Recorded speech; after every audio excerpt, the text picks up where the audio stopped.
Bismillahirrahmanirrahim. Assalamualaikum warahmatullahi wabarakatuh. Pernyataan sikap ulama pada Multaqo mengingat kebrutalan G30 SPKI, sejarah Gemah Ripah Loh Jinawi dengan kapitalisme, demokrasi, dan komunisme mimpi.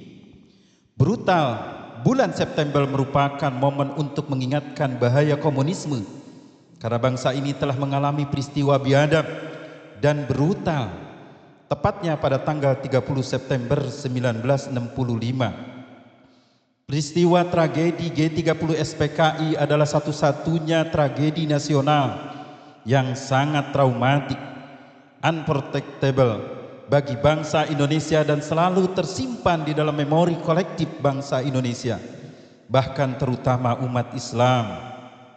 G30 SPKI dalam memori kolektif bangsa Indonesia identik dengan suatu yang mengerikan, bengis, brutal, dan tidak boleh terulang. Komunisme di negeri ini sudah berulang melakukan berbagai kali ketidakbiadaban dan brutal, menunjukkan bahaya dan brutalnya komunisme seperti dilakukan pada tahun 1948 yang dengan brutalnya telah membantai terutama dari kalangan umat Islam. Komunisme di dunia juga secara nyata bahkan dan brutalnya, bagaimana kita melihat revolusi di Rusia dan Cina. Revolusi Rusia mengakibatkan 20 juta jiwa melayang dengan kebrutalan dan kebiadaban yang terjadi di sana.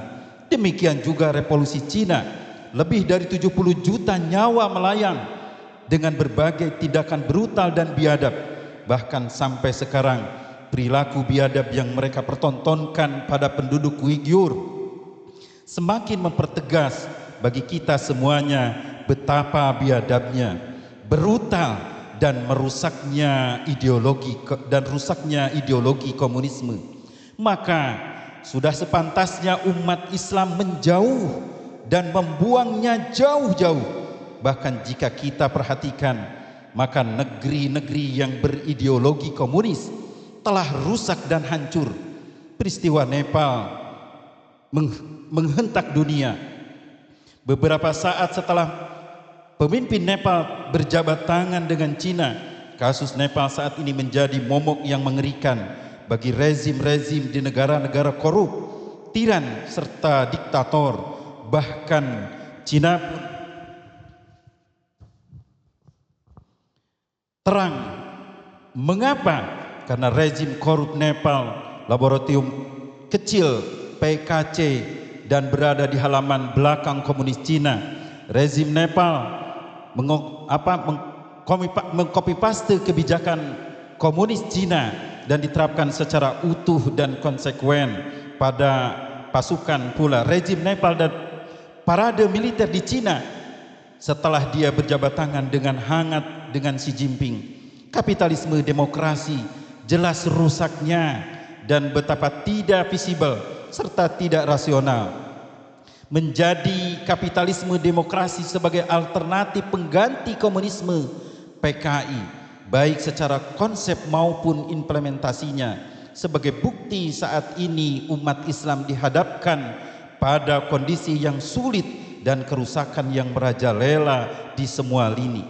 Hal ini tidak lain karena cahaya Islam yang redup dengan ideologi buatan manusia, yakni kapitalisme, demokrasi, komunisme. Kerusakan itu begitu nyata dan terasa. Kapitalisme demokrasi yang menjadi biang semua persoalan. Komunisme jelas kebrutalannya, bahkan terpatri dalam sejarah manusia dan bangsa ini. Negeri ini mengalami kerusakan di berbagai lini akibat diterapkannya sistem kapitalisme demokrasi. Berbagai problem yang menerpa di negeri ini diakibatkan ideologi ini. Kekayaan alam yang dikuasai oleh segelintir oligarki, korupsi semakin merajalela, kemiskinan dan pengangguran yang tak kunjung usai, malnutrisi, bahkan kematian seorang balita di Sukabumi sangat mengenaskan. Komunisme setali tiga uang menimbulkan kerusakan yang semakin brutal. Bahkan selama 10 tahun terakhir, di mana arah dan kebijakan mengarah ke Cina, hutang luar negeri secara ugal-ugalan terjadi secara brutal dan semakin memperburuk kondisi negeri ini. Potensi yang luar biasa dari peristiwa G30 SPKI dan isu Nepal ini yang kita elaborasi secara optimal. Perubahan dengan tinggalkan ideologi brutal manusia yang brutal ini, gagal total sejahtera suatu bangsa Indonesia. Maka berharap sejahtera gemah ripah loh jinawi dengan kapitalisme dan demokrasi adalah mimpi.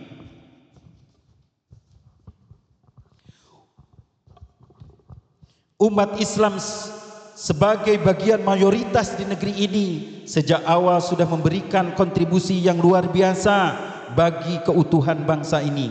Bahkan sejak penjajah mulai memasuki negeri ini, peristiwa 10 November membuktikan bahwa dengan resolusi jihad kaum muslimin bergerak mempertahankan kemerdekaan walaupun dengan persenjataan seadanya, termasuk dalam peristiwa pemberontakan komunis.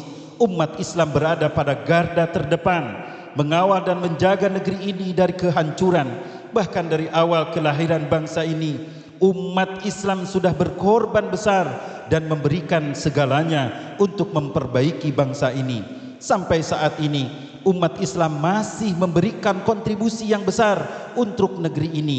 Jasa umat Islam sangat besar terhadap negeri ini, baik pada masa lampau dan saat ini. Tanpa umat Islam, negeri ini sudah dan akan hancur. Untuk itulah saatnya umat Islam tampil kembali dalam mengatur kehidupan berbangsa dan bernegara, tentunya dengan Islam. Minimal ada dua alasan. Yang pertama, yang paling utama, karena Islam merupakan agama dan syariat yang diturunkan Allah Subhanahu wa taala yang Maha Pencipta dan Maha Pengatur, serta tentunya warisan baginda Rasulullah sallallahu alaihi wasallam, utusan Allah Subhanahu wa taala yang layak menjadi suri tauladan bagi manusia. Kedua, selama masa keemasannya Islam pernah menaungi dunia dan memberikan keberkahan, keamanan, kesejahteraan. Maka ketika Islam diterapkan pasti akan menyelamatkan dunia dan negeri ini. Maka sudah saatnya perubahan menuju era baru, era Islam yang mengatur dan menaungi negeri ini. Karena hanya dengan Islam yang diterapkan secara kafah, dengan secara kafah sajalah rahmat Allah Subhanahu wa taala akan membersamai negeri tercinta ini. Sudah saatnya menyelamatkan Indonesia dari kebrutalan kapitalisme dan kebrutalan komunisme, dan Indonesia berpotensi menjadi daulatul ula fil alam dengan kekuatan SDM dan SDA serta geopolitiknya. Maka arah perjuangan dakwah harus jelas, yakni untuk diterapkannya syariat Islam secara kafah, dan itu adalah satu-satunya solusi. Perkara ini tidak bisa tidak, harus digawangi oleh ashabul fa'aliyah al-haqiqiyah, para ulama sebagai uyudul ummah.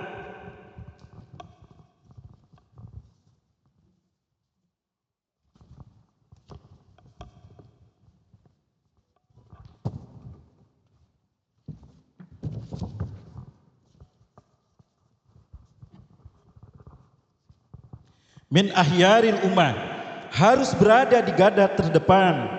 Ulama mempunyai kewajiban bukan hanya mengajak bangsa dan dari kerusakan dan kehancuran, tetapi juga harus bahu-membahu, suka dan duka bersama dalam dakwah yang mulia ini, untuk melanjutkan kehidupan Islam dalam institusi formal, serta menawarkan sistem pengganti yang mampu memberikan solusi tuntas atas krisis multidimensi dan problematika umat ini, yakni dengan sistem yang diwariskan baginda Rasulullah sallallahu alaihi wasallam, yaitu khilafah ala minhajin nubuwah.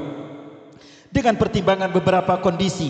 Satu, bahwa momentum G30 SPKI merupakan pengingat akan bahaya kebrutalan dan kebiadaban dari komunisme.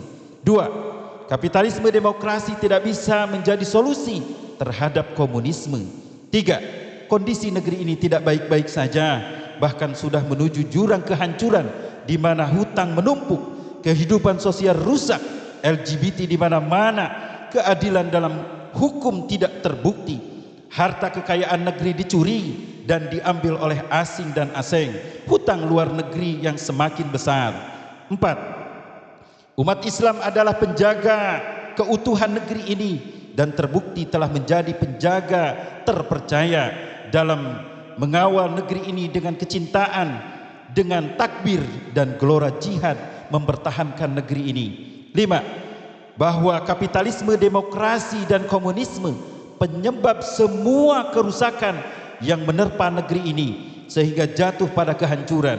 Enam, berharap kesejahteraan pada kedua ideologi yakni kapitalisme dan demokrasi komunisme adalah mimpi yang tak akan tercapai. 7. Indonesia adalah negeri yang kaya akan SDA dan memiliki geopolitik yang strategis dengan SDM yang mampu menunjang sehingga sangat berpotensi menjadi daulatul ula fil alam, negara maju dan adidaya. Maka dengan mempertimbangkan berbagai hal tersebut, kami ulama yang hadir dalam multaqo G30 SPKI dan kebrutalannya sebagai bentuk kecintaan kami terhadap negeri ini menyatakan,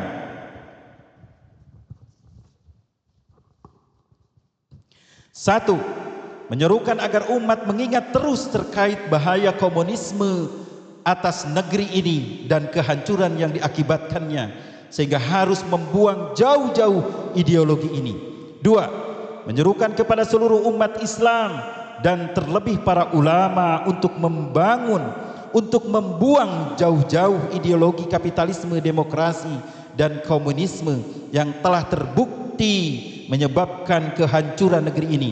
Tiga, mengingatkan umat bahwa berharap kesejahteraan pada kapitalisme, demokrasi dan komunisme adalah mimpi. Empat, menyerukan seluruh umat dan tokoh-tokoh umat terlebih para ulama untuk bersama-sama memperjuangkan syariat Islam secara kafah sebagai kewajiban syar'i dan solusi fundamental untuk menggantikan penerapan sistem sekuler kapitalis demokrasi yang menjadi akar masalah dan kerusakan di negeri ini. Lima, mengingatkan umat bahwa semua propaganda yang menyudutkan ajaran Islam, syariat Islam dan khilafah Islam adalah dalam rangka menjadikan umat sebagai objek bahkan maf'ul bih dan menjauhkan umat dari Islam. 6. Negeri ini memiliki potensi untuk menjadi negara besar, negara adidaya, daulatul ula fil alam dengan menerapkan Islam secara kafah dalam bingkai khilafah ala minhajin nubuwah. Demikian pernyataan sikap kami. Semoga Allah meridhai kita semuanya. Wa man nasru illa min indillahil aliyyil azim. Hasbunallah wa ni'mal wakil. Ni'mal maula wa ni'man nasir. Ihdinas siratal mustaqim. Wassalamu alaikum warahmatullahi wabarakatuh.